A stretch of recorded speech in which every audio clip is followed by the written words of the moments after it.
Easy phone. All right. Welcome to Real Herbalism Radio, show 155. Today's show is brought to you by Occupy Medical. Occupy Medical is a free herbal integrated health clinic in Springfield, Oregon, and we are a 501c3. You can contact us at occupy.medical.org. You can contact Ace High Heat Graphics for all your custom shirt imprinted needs. They can help you with 1 color, 2 color, 3 color, you name it. They can put it on your shirt. Contact them at sales@acehighheatgraphics.com. Get Healthy Now with Candace. Get Healthy Now with Candace is a herbal consulting business connecting people with plants to transform lives. If you would like to learn more or book a consult with Candace to look for ways to make your health and wellness better and use plants to empower your life, contact Candace through gethealthynowwithcandace.com.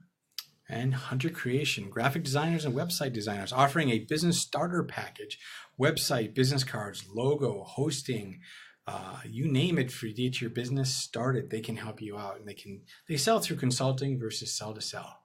So it's a great way for you as a new business to find out what you really need. Contact them at huntercreation.com or information at huntercreation.com. Sue, did we do yours? No, not yet. No. Mine's Okay. mine's a herb, Awesome. herb consulting business, and it is called Sierra Lupe Herbal Consulting. And I do distance consulting, and I will visit people in their houses if they're close by. If y'all are in Florida, I'm sorry, this will be a Skyping experience. And you can get a hold of me at, some people have sent me Facebook messages. They've done that, and they have succeeded. And other people have sent me emails, but not very many. So if you do feel like sending me an email, then that would be, for now, Sue at thepracticalherbalist.com. All right. And finally, the Herbal Nerd Society, which makes all this possible. That's is right. The Herbal Nerd Society. That's our support for Right. this. We do From- love those herbal nerds. And supports the Practical Herbalist website, which is It huge.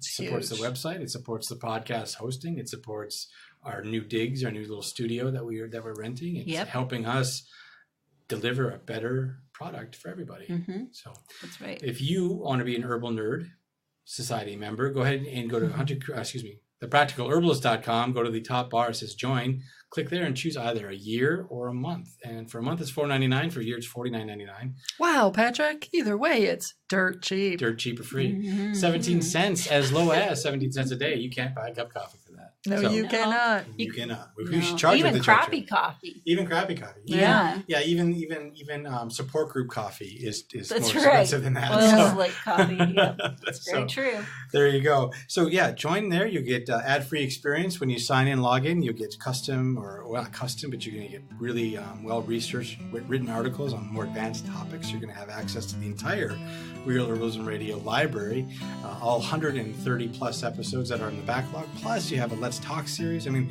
there's just a lot going on. Other than making yourself feeling really awesome supporting our herbal work, you also get a lot of stuff out of it for $4.99, as low as, well, even lower, 17 cents a day.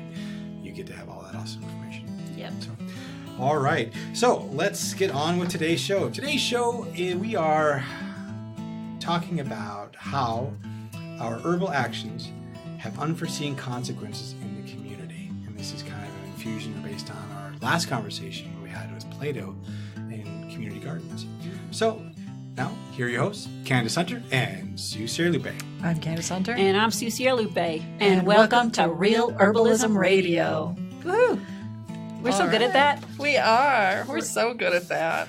You know, Somebody's got to pat me on the back, right? Can you hear, My hear job, that? pat me on the back. okay. That's me patting myself on the back Right. because, I gotta.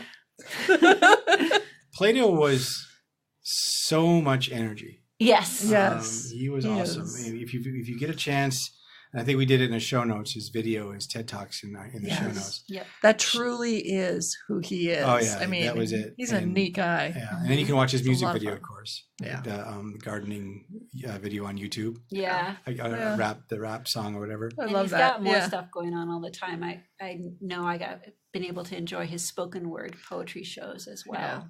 Yeah. He's got a nice cadence and rhythm, so it Yeah. was fun to listen to him. And he's just a real genuine person, had a lot of energy and was excited about community and gardens. And we need more people to take that role Yeah. all over, not just here, not just in Yeah. our little neck of the woods, but everywhere. If we had more people doing that and making recognized for it, I think more and more people would do that. Maybe. I Yeah. hope so. The Yeah. thing that I really appreciate about him is how he works to walk his talk. Yeah. He is a father. He takes care of his mom. He's been very supportive of external family members, and he's taken people under his wing and helped them really succeed in life. And the ripples from his actions have been far more than he's talked about on our show. Oh, yeah. But those are the kind of things, helping people just regain a healthy perspective as well as physical health. He is, in his work on the streets, being the they call it a peace officer, but he walks around and just kind of helps these street kids kind of get their feet on the ground. And those repercussions are ones that we are not even going to see for another couple of decades.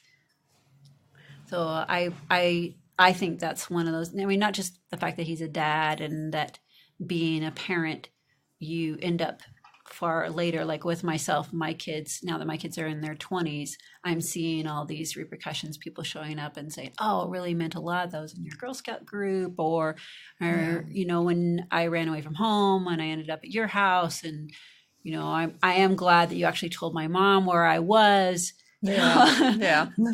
So that those kind of things that you don't understand until much later what happens with them. And that happens in the herbal field too. Well, he's got a really unique capacity to keep his feet on the ground and stay really present in the world, and yet at the same time to reach into those more ephemeral places that a lot of those kids are finding themselves floating into as they're dealing with the intensity of being on the street. I mean, that gets really, it's a very emotional experience. Yeah. And he's able to reach into that space and yet still stay grounded. Yeah. And that's what kids need. I mean, not just street kids, all kids, All teenagers. kids I mean, need that's that, the nature of being a teenager. Yeah. And it is just physically brutal to go through teenagehood, and it's also physically brutal to try to survive living on the street. Yeah. So compound all of that stuff. No, I know that just doing what we do at the clinic, I get calls frequently, and I think I mentioned this before, people at the VA have called and said, hey, I've got a person here, it's Friday, and they really need to go to the dentist, and I know you have an herbal thing to help with that infection, and it causes some numbing because of the splanths and the echinacea. Yeah. Can you get that to this guy? Because this vet's not gonna make it. He's got like a pair of pliers. Right. So yeah, that's not good. Yeah. So having that kind of repercussion with people that are, I can see that right away. Yeah, it's like rehabilitate. It's like rehab. Right. Like rehab for humans and rehab for the land is what Plaedo's doing. Yeah. But what happens afterwards? What that kind of, first 80 stuff, I know what happens, but what kind of things happen with some of the subtler things that we do? Right. No, those are the things that it isn't until we have retrospect. Yeah. The hindsight is 2020 that we realize, oh, that was much, much bigger than we thought it was. Yeah. And with gardening, I think that's the transformation of the land becomes the transformation of the human landscape as well. Yes. Yes. Yeah. I was looking at Facebook, and I came across a post from an herbalist out east named Kelly Hugart, and she's a wildlife rehabilitator. Mm-hmm. So she's, rehabilitating is part of who she is and what she does. And she's a wonderful herbalist. She's a kind woman. She's aromatherapist, life coach, herbal coach, Dr. Sears coach. I can't remember what the correct name for what she does is, but either way, she's an herbalist, and she's, she helps a lot of people. And she had plans. She lives on a country property, and all the land around her has been clear cut. And so her land is what little left of forest there is. And she had plans to put in a pond, like a large duck pond, fish pond, self-sustaining for wildlife. She must have a couple acres. Yeah. Okay. I'm not sure how much she has, but it's got to be more it's got to be at least 2 or 3 acres, I would assume. So she was planning to put this in, and her thinking on it, as far as I've understood, is that she wants to do this to help rehabilitate the land and help the animals, particularly those who are part of the community there already and have lost their homes to the clear cutting that her neighbors have done in the name of capitalism. So humans have come in and destroyed all these beings' homes, and she wants to help rehabilitate it. And she had her money ready. She's been, putting aside the cash from her herbal work and all of that. And she'd finally, gotten up. She was about to get ready to get started, and somebody stole it right out of her bedroom. Ugh. So horrible, right? Ugh. And when it first happened, I mean, she was heartbroken. Of course. And, felt defiled. Yes, and exactly. hopeless. Yes. Yeah, it was horrible. And a lot of people reached out and said, oh gosh, we're so sorry. And a few people said, hey, can we help you raise the cash? And her first response was, no, I can't do that. And I think she was feeling like she didn't want to take charity. Right. And then somebody pointed out that, or no, not somebody didn't point, it was her daughter just started a fund for her, and other people started to contribute to it to help her build her pond. And I mean, people from all over the country. So it's not just the people that would benefit directly, but the idea is that my personal thinking on it, and I think she said something similar, is that Mother Nature may have very well allowed this to happen because this pond, to truly rehabilitate, needs to have other human beings contributing to it, Right. to kind of help fix what a different set of human beings did wrong. You know what I mean? So the idea of this rehabilitation thing has reached not into just her land and the animals who lived there and her small space. It's reached into much greater community because it's people trying to help fix what other people have kind of messed up. Right. Well, those are the stories that when I hear about them, these are things that she probably isn't aware of.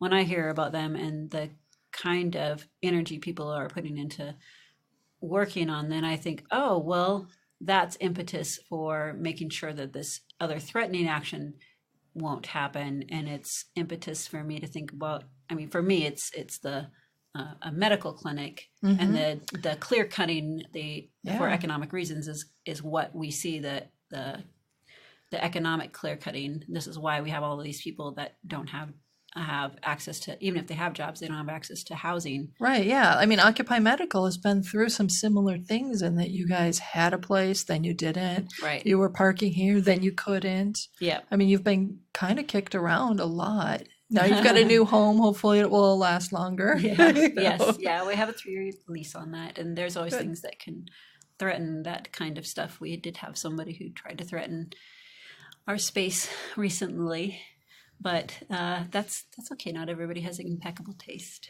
That is true. That is true. So, but when I hear about things like that, it's just a huge reminder to me with her pond that these projects aren't just one person projects. Right. We keep making this mistake as human beings that our identity belongs to us and us alone. Right. Whereas the truth is that the things that we do, they don't just affect the people around us; they are part of the people around us. They are. Yeah. I know that in the area in Springfield that we moved into, when we moved in, there was a lot of graffito tagging. I saw needles on the parkway right across the street from our house fairly frequently. Yeah. It was, A little rough. It was a little rough, despite the fact that we had 2 preachers living on the same block, one right across the street from us and one So up you think a few that houses. was their needles? No, I don't. But there's this concept or this idea, at least in my head, maybe not other people's, but that, if you're a preacher, you're extra holy. So you should be radiating love like Jesus does, right? That's what a preacher should be doing. It's like a needle deflector. Well, but when you bring into an area that unconditional love, it tends to transform the area.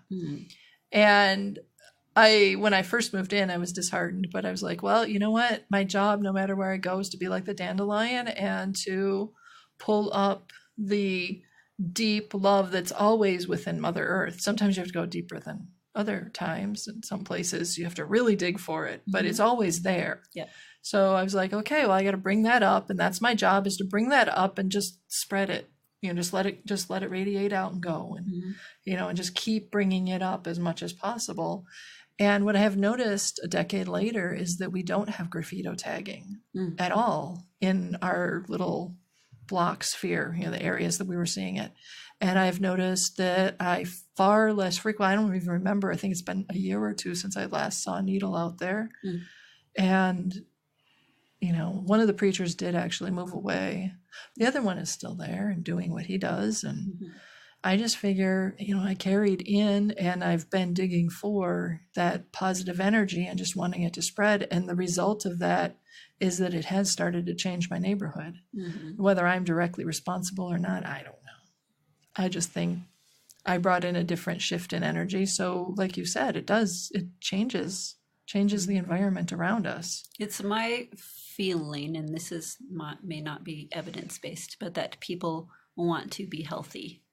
That people get discouraged and will trod on familiar paths that do not lead them down the path of health. But they do want to feel good, and they do want to be connected. They're just scared to make the change. That's why being a role model is and a positive role model, not a commandeering role model. Right. Yeah. That you do the right thing, and you do it in a loving way, and people flock to that energy. Yeah. And it takes a long time. I know there are people that I've worked with just in the clinic. Again, this is just my own narrow little life that I'm talking about. But when I saw them 6 years ago, they were in a really, really rough space. And they came to clinic because they wanted to make changes. And they felt overwhelmed by the amount of changes that they needed to make. Yeah. So their bucket list of things that had to change in their life was included access to basic necessities, things that we as the house just take for granted. And now it is years later, and they have been able to make those changes. Some of it has to do with luck. Some of it has to do with working with their community. Some of it has to do with their own will and willpower. And their some of it has to do with allowing themselves to acquire new skills. Yeah. Well, and allowing themselves to reach out and stay in touch with their support team, which includes you folks at Occupy Medical. I mean, they can check in with you every week. Yeah. That makes a huge difference. It means that they have to have some kind of love of themselves to sustain themselves. Yeah. And that's something that we see in gardening too. Yeah. The plants, there has to be a healthy place for them to grow up. But we do see plants that are, like the knotweed, it'll just like grow between the cracks, and and not grass too. We'll do that too.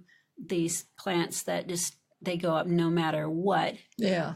They misplaced, they can cause a lot of damage to the structure that's around them. They don't care, but well, they're busy rehabilitating from their perspective. I guess so. Yeah. But the path that we notice with these plants is when you nurture them and make sure that they have the water that they need and the sunlight that they need, and they move into what their natural space is. And that, I think that's true for people too. Yeah. They provide that nurturing and that place where they can feel love for themselves and hope.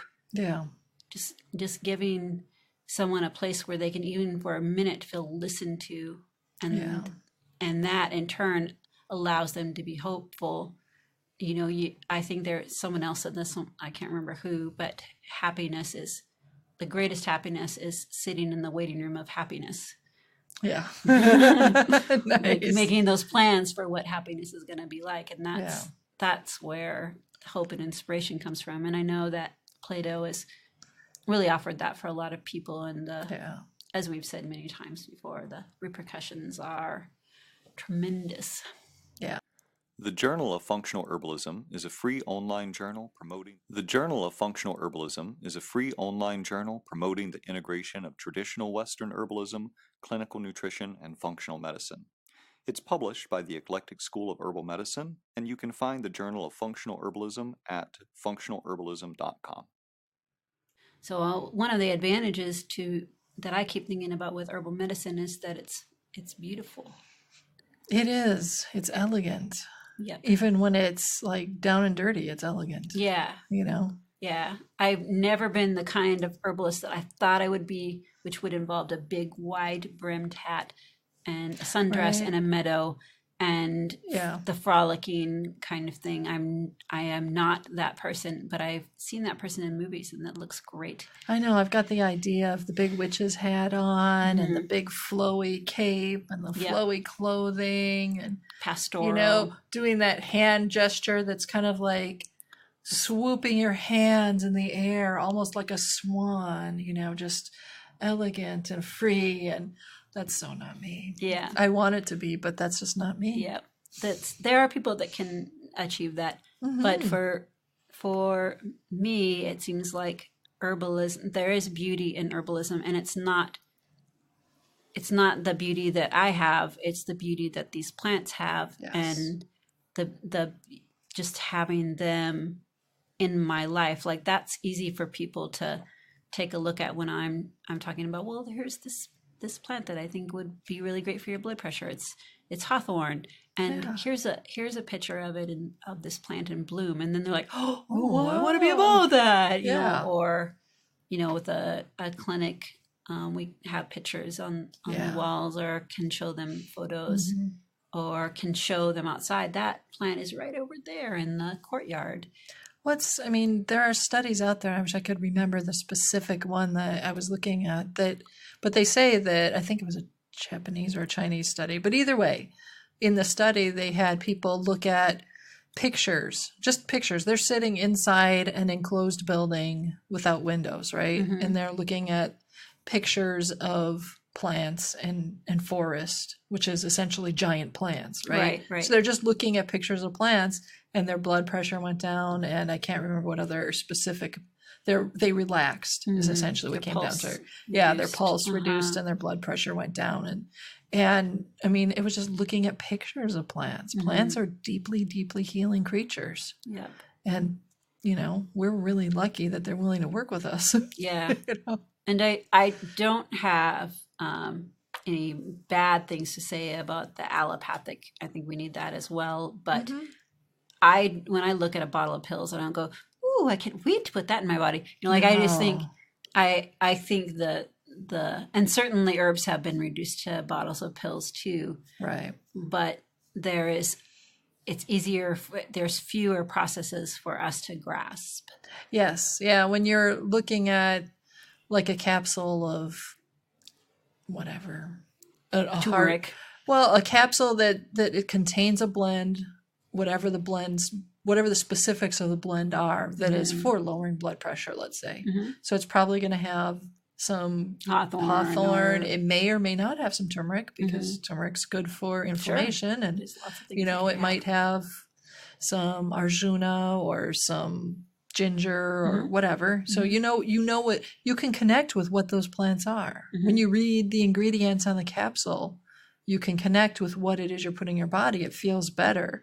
And then when you read the ingredients on the label for the pharmaceutical that you're getting, it's very hard to connect with what is in there. I mean, you know, it's supposed to be good for you. The list of side effects is scary and long. Right. And often includes death in a few different ways, you know. And that's, when you need those things, you need them. And I'm glad we've got them. And the fact that we have them, that's beautiful too. Yes. I'm not saying it's not, but the process of developing them helps us better understand, like, the biochemistry, which in itself, just alone, is beautiful.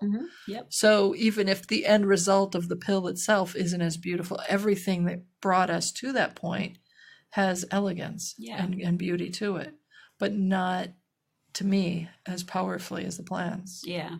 I like the stories that, you know, Yeah. like you talk about, you're kind of an amateur ethnobotanist. Yeah. And I like those stories Yeah. too. And I know the people that I talk with, some people from years ago on these little plant walks, Mm-hmm. then they're coming back. I just had somebody Yeah. recently come back and say, I don't know if you remember me, but I was on one of your plant walks and now I have this question. And, you know, they weren't all excited about that level of healing, but those stories and that connection, and that's what it Yeah. is the connection and sharing. When you're doing a plant walk, you're sharing the love that you have. You are your passion. Yeah. So people they want to be a part of that. They crave that. They crave the connection and they crave that relationship. And you can see the sparkle in an herbalist's eye when they're talking about the plant that they really love. Yes. And that is a healing space that everybody Yes. really wants and needs to be a part of. So having that available to people years later, these are the repercussions that we see for folks. Yeah. And that's just being true to yourself. Yeah, well, that's part of why I appreciate folks like Plaedo and Kelly, because that's what they're doing. Yeah. They're rehabilitating, and what they're doing, even in their small actions, will ripple out for years and will change lives. Yeah. And that's beautiful. Yeah, definitely. Yeah, it feels good to have those options, and it feels good to talk to different people doing things differently than I in my narrow world. Right? It keeps us learning. Yeah, for sure. It makes me a better person. Thank you, Plaedo, for coming and talking to us. Now it's time for a word from our sponsor. Hey, we're back. We got an herbal question today from the website, and this is from Pat. Pat asks, is fennel tea safe? I'm drinking fennel tea for digestion relief, and someone told me it is not safe because there's estradiol in fennel tea, and it is carcinogenic. Please advise if fennel tea is toxic. Candace, Sue, is fennel tea toxic? Well, it's a great question. It sounds like you, Pat, are just sitting there drinking fennel tea a couple of times a day, and it feels good to you to help with your gastric distress. Yep, fennel's been used for helping move the bowels, as it were, for centuries. And it's been used for babies for said same purposes, lactation. Especially with like colicky babies. It's very helpful. And it's really good for lactation. And for preventing gastric lesions and other things, people that get ulcers. That's a really great thing for them. Especially when you're going through like cancer treatments and stuff too. Fennel is one of the for ones. breast cancer. Yeah. Yeah, well, when you're going through chemo and radiation for the damage. nausea. Yeah, that Right, stuff really right. damages the digestive tract. And fennel tea is it's good. Yeah, and it does affect your sex hormones, and there's a lot of studies about that, and that's one of the things that people have been noticing about how the different constituents in plants affect our bodies. Right. And we have many times said